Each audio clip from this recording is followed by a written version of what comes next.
Hi. My name's Mark. I'm the godfather and uncle of the group. And Mick asked me to perform this ceremony a couple of months ago, and I couldn't be more honored, so I'm thrilled to be here. I love him so much, and I'm glad that Ashley's going to be part of our family. So I put together a little homily, which I've never had to do before. So bear with me. This is the first time. Where there is no love, put love, and there you will find love. I'm tempted to just say this over and over again for the next 5 or 10 minutes and sit down. It's a quote from St. John of the Cross that has always stuck in my head for its profundity and its pithiness. But let's be honest, we don't always feel so loving.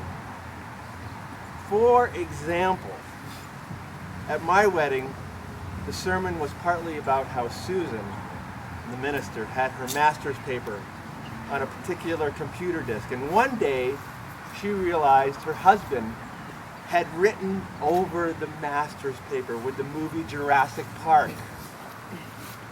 She called it Sleeping with the Enemy. She was not happy. I thought, well, that was silly. I would never do that.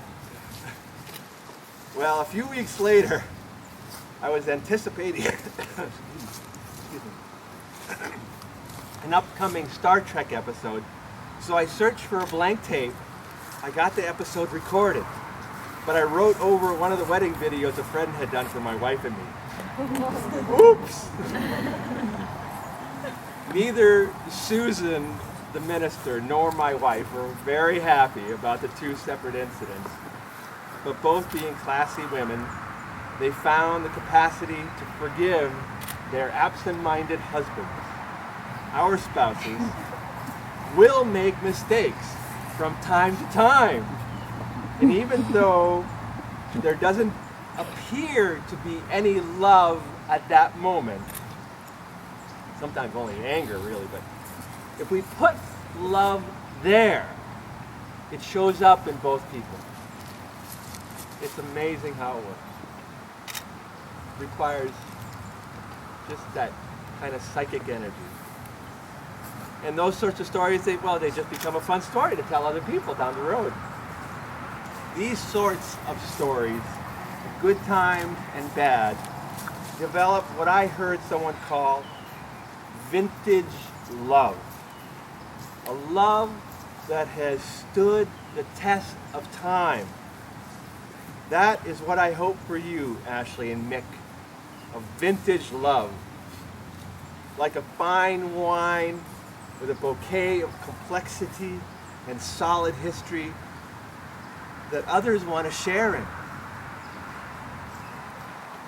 It's been pointed out by, I'm going to stand up a little more, by countless ministers in the past that Jesus' first miracle was at the wedding feast of Cana, where he turned water into wine, thus making it very clear that you better have damn good wine at every wedding. Nick, did you check the bar yet? All right. We need to turn the ordinary water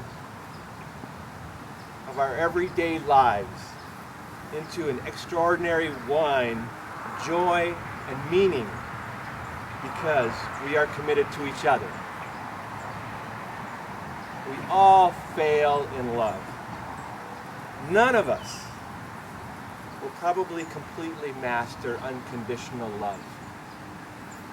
But at times, we are going to be brilliant at it. Other times, not so much. Sometimes there is grace in stumbling and getting back up and putting that love back in. Forgiveness is key, of course. There is so much talk about finding your soulmate.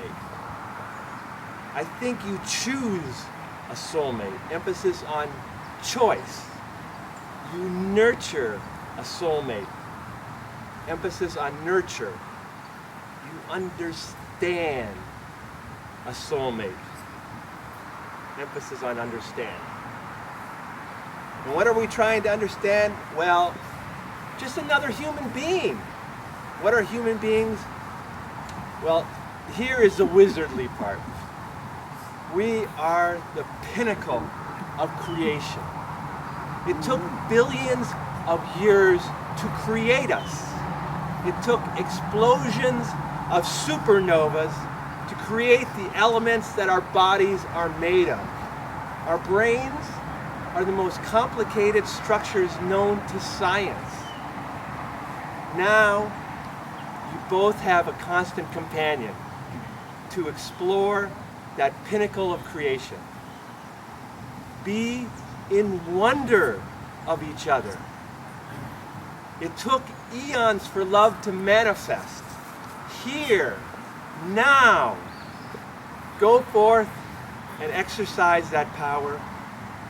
Where there is no love, put love, and there you will find love.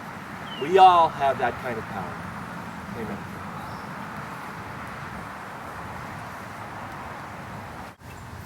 Ashley, Jennifer, Mealer, will you take Sean Michael Finnessy as your beloved companion, to be your husband, to live together in marriage? And will you love him, comfort him, honor him, and keep him in sickness and in health, in sorrow and in joy, in prosperity and in adversity in your life ahead together? Now, in today's society, whenever you get an app from the internet, you have terms of agreement. So this is the fine print part. Do you, Ashley, promise to share the covers on the bed through the whole night? Yes. Do you, Ashley, promise to split the difference on the thermostat control? Yes.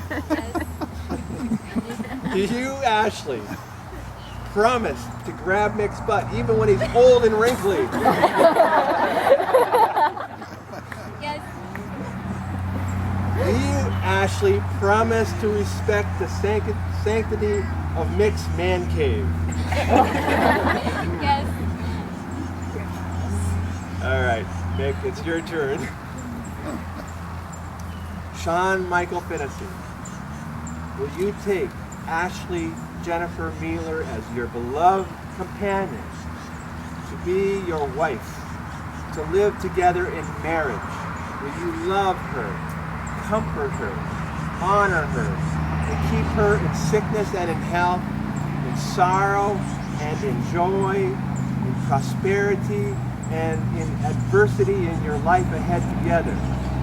Will you love and care for not only her, but also for her daughters Caitlin, Jocelyn, and Delilah? Will you nurture, protect, provide for them as well for all of your lives together? Now for the fine print. Do you, Mick, promise to watch a chick flick from time to time with no explosions? Do you, Mick, promise to do spontaneous slow dance from time to time in the kitchen without even the need of music? Yes. Do you, Mick, vow to tolerate Ashley's icy toes? And do you, Mick, this is so key, do you, Mick, promise to always love Ashley more than your motorcycle? I will. The rings, please.